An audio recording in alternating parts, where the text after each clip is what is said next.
Oke, assalamualaikum warahmatullahi wabarakatuh. Jumpa lagi bersama channel saya, Filiala. Di kesempatan video saya kali ini, saya akan sharing lagi. Dan nanti mudah-mudahan setelah melihat sharing saya, mendapatkan pengetahuan, mendapatkan wawasan baru, dan bisa diterapkan di perkebunan rekan-rekan ya, yang terkhusus, yang sedang berjuang di lahan rawa atau lahan gambut ataupun lahan lainnya ya yang ekstrim. Jadi untuk menjadi pembudidaya tanaman kelapa sawit, kita sebagai pembudidaya tanaman kelapa sawit harus paham betul ya mengenai lokasi atau tanah yang hendak kita tanami. Dan perlu diketahui, jika kita memiliki lahan atau tanah di daerah rawa atau daerah gambut dan lain sebagainya, itu memang perlu mendapatkan perlakuan khusus untuk setiap pokok sawit yang kita tanam ya. Jadi tidak asal-asalan. Mudah-mudahan nanti hasilnya akan bisa maksimal seperti ini ya. Jadi untuk lahan gambut ataupun rawa ini memang memerlukan perhatian khusus. Jadi sebenarnya untuk bibit apapun, jika kita perlakukan dengan baik, mudah-mudahan hasil yang didapat akan maksimal ya. Saya akan perlihatkan sebuah perkebunan sawit yang menunjukkan cara perawatannya dan cara tata kelola air sangat baik sekali. Ini ya, ini dibuat timbunan seperti ini agar air tidak mengenai dari pokok sawit yang ditanam. Rekan-rekan bisa tiru ya. Dan di bagian lorong tengahnya kita buat galian. Ini untuk timbunan ini bisa bertahan 1-2 tahun ya. Nanti kalau sudah 1-2 tahun kita tambah lagi timbunannya agar semakin tinggi, itu akan semakin baik ya bagi pokok sawitnya. Nah ini persis di bagian tengahnya dibuat timbunan seperti ini, menjadi resapan air ketika air datang atau air banjir ataupun air pasang, bisa tertampung di bagian galian ini ya. Jadi untuk rekan-rekan bisa dicontoh atau bisa menjadi motivasi yang sedang berjuang di lahan rawa ataupun lahan gambut ya.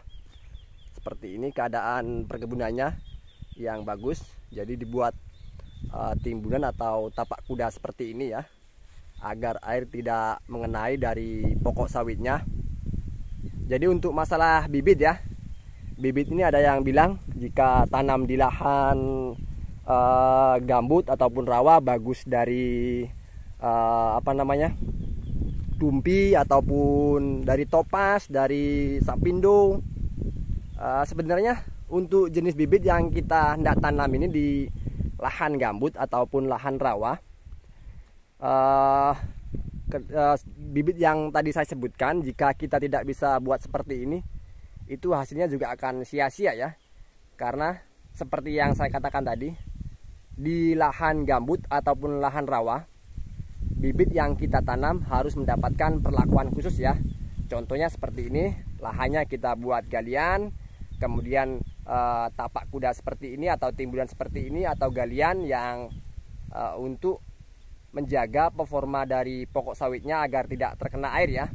Mudah-mudahan jika sudah kita buat seperti ini, harapan besar keberhasilan akan kita dapat ya. Ya, untuk rekan-rekan bisa dilihat.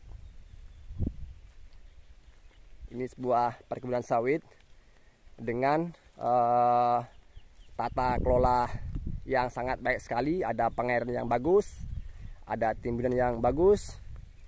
Jadi untuk tingkat keberhasilan di lahan seperti ini bisa kita harapkan ya. Beda dengan yang kita biarkan, kita tanam saja tapi tidak memperdulikan atau mengatur tata kelola air dan timbunan atau tapak kudanya seperti ini ya. Oke, mudah-mudahan bisa menjadi motivasi, bisa menjadi pengetahuan baru untuk rekan-rekan semua ya. Untuk jenis tanahnya ini di sini sebagian gambut, sebagian memang rawa ini ya. Ini bisa dilihat ya, lahan seluas 2 hektar ini. Jadi sekali lagi untuk rekan-rekan, Niat saya di sini hanya motivasi ya. Jadi silakan ambil bila ada ilmu, dan mohon maaf apabila dari perkataan saya jika kurang pas atau kurang benar, silakan diluruskan untuk pengetahuan banyak rekan-rekan kita ya, sesama pembudidaya tanaman kelapa sawit. Jadi mengenai bibit saya bahas lagi ya. Untuk bibit ini sebenarnya ya tidak ada masalah. Sekalipun itu bibit apa yang kita tanam di lahan rawa ataupun gambut, jika kita dengan benar menata atau mengelola tata kelola air dan bisa mengondisikan tanahnya, mudah-mudahan semua jenis bibit bisa bertahan ya. Sekalipun di lahan seperti ini, jika kita dapat mengatur tata kelola dari tanah dan airnya ya rekan-rekan ya.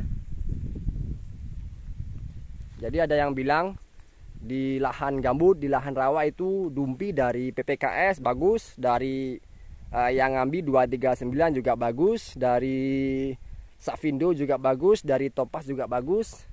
Saya pikir untuk jenis bibit ini nomor 2 ya di perkebunan seperti ini atau di lahan seperti ini. Yang terutama tetap tata kelola air dan tanahnya, bagaimana kita cara mengondisikannya ya, agar supaya keduanya ini dapat mendukung pertumbuhan dari sawitnya. Oke, saya akan coba jalan-jalan. Rekan-rekan silakan perhatikan, silakan simak. Jika ada ilmu silakan ambil ya. Niat saya di sini sharing, membuat perbandingan, barangkali dipakai. Dan jika ada yang perlu ditanyakan silakan dipertanyakan. Pasti saya jawab ya di kolom komentar. Ini rekan-rekan. Ini musim kemarau ya. Ikannya juga banyak ini. Sangat rapi sekali. Jadi kalau perkebunan kita itu rapi, bagus, pasti ya nanti menambah keselamatan kita dalam menjaganya dan merawatnya ya. Itu pemiliknya. Pemiliknya sedang aktivitas.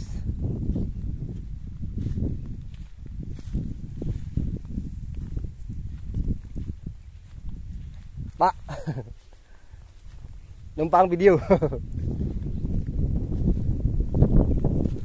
Oke ya. Mungkin cukup sampai di sini video yang saya bisa berikan. Mudah-mudahan bermanfaat. Saya tutup. Saya ucapkan terima kasih banyak yang sudah sempatkan mampir.